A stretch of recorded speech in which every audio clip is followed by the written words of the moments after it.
तर आता आपण जातो आहोत संकल्प प्रतिष्ठानच्या दहीहंडी उत्सवामध्ये रवींद्र फाटक यांनी आयोजित केलेली ही दहीहंडी आणि त्या ठिकाणी आता थर लावण्याचं काम सुरू आहे, सलामी देण्याचं काम सुरू आहे। गोविंदा पथकाच्या माध्यमातून अनेक गोविंदा पथकं ही या उत्सवांमध्ये सहभागी होतात आणि आपली कला कौशल्य या ठिकाणी दाखवण्याचा प्रयत्न करतात। जास्तीत जास्त थर रचण्याचा प्रयत्न असतो। 7 थरांची हंडी किंवा 8 थरांची हंडी, 9 थरांची हंडी, या वर्षी 10 थरांच्या हंडींपर्यंत हा सोहळा जाईल अशी एक शक्यता देखील वर्तवली जाते। आपण संकल्प प्रतिष्ठानच्या दहीहंडी उत्सवामध्ये पाहतोय हे गोविंदा पथक हा साहसी खेळ खेळतात। अनेक दिवसांपासून या संपूर्ण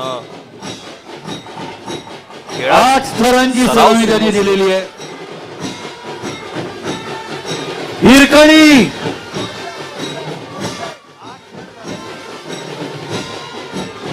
हिरकणी गोविंदा पथक, हिरकणी गोविंदा पथक तयारीला लागा। हिरकणी गोविंदा पथकाला जागा करून द्या।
हिरकणी गोविंदा पथक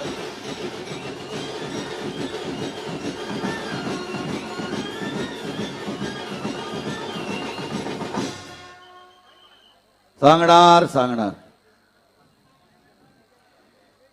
हिरकणी गोविंदा पथक, त्याच्यानंतर श्री स्वामी समर्थ मित्रमंडळ महिला गोविंदा पथक, त्याच्यानंतर सम्राट धारावीचा, त्यानंतर आपण 4 ठिकाणची दृश्य आता पाहत आहोत। तारामती चॅरिटेबल ट्रस्टची प्रकाश सुर्वे यांची दहीहंडी, रवींद्र फाटक यांची संकल्प प्रतिष्ठानची दहीहंडी, शिवाजी पाटील यांची स्वामी प्रतिष्ठानची दहीहंडी आणि राम कदम यांनी आयोजित केलेला दहीहंडी उत्सव।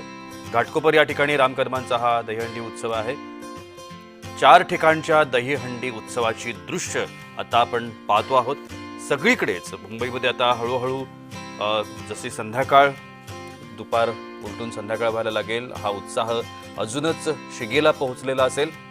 रात्री 9-10 वाजेपर्यंत या उत्साहाची रंगत जी आहे ती आपल्याला अनुभवायला मिळते।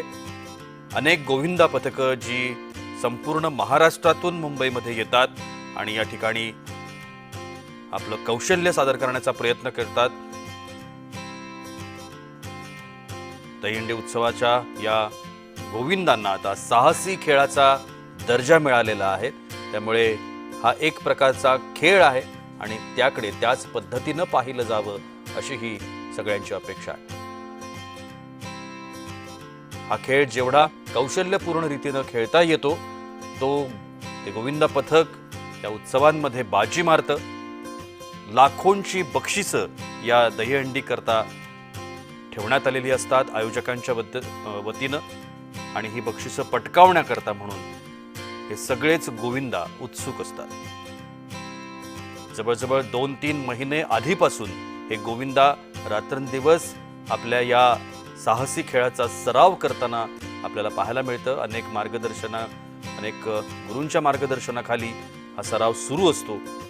मुंबईत सुद्धा अनेक ठिकाणी जर आपण बघितलं तर अनेक मंडळ आहेत जी गेल्या अनेक वर्षांपासून या गोविंदाच्या खेळामध्ये सहभागी होतात आणि यशस्वी देखील होतात. 5 महिलांचा गोविंदा पथक आहे. अनेक गोविंदा पथकं आहेत ज्यांनी लाडकी बहीण योजना वर्षानुवर्ष आपल्या या सन्माननीय एकनाथ शिंदे गोविंदाच्या साहेबांनी लागू खेळामध्ये केली आणि यश सगळ्या संपादन बहिणींचा केलेलं आहे. आम्हाला अभिमान आहे.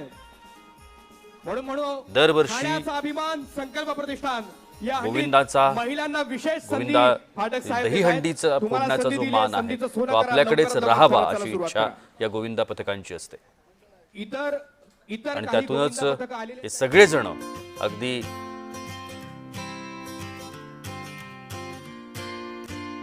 मेहनतीनं हा सराव करतात आणि मग आजच्या दिवशीच म्हणजेच दहीहंडीच्या दिवशी ते प्रत्यक्षात आपलं जे कौशल्य आहे, आपण केलेला इतक्या दिवसांचा जो सराव आहे, त्या सरावाच्या माध्यमातून हे कौशल्य जगासमोर आणतात. आज आपण पाहतो आहोत 4 ठिकाणची ही दृश्य. 4ही ठिकाणी जर तुम्ही पाहिलं तर अनेक गोविंदा पथकं त्या ठिकाणी आपलं हा खेळ खेळण्याकरता म्हणून हजर झालेले आहेत, उपस्थित झालेले आहेत.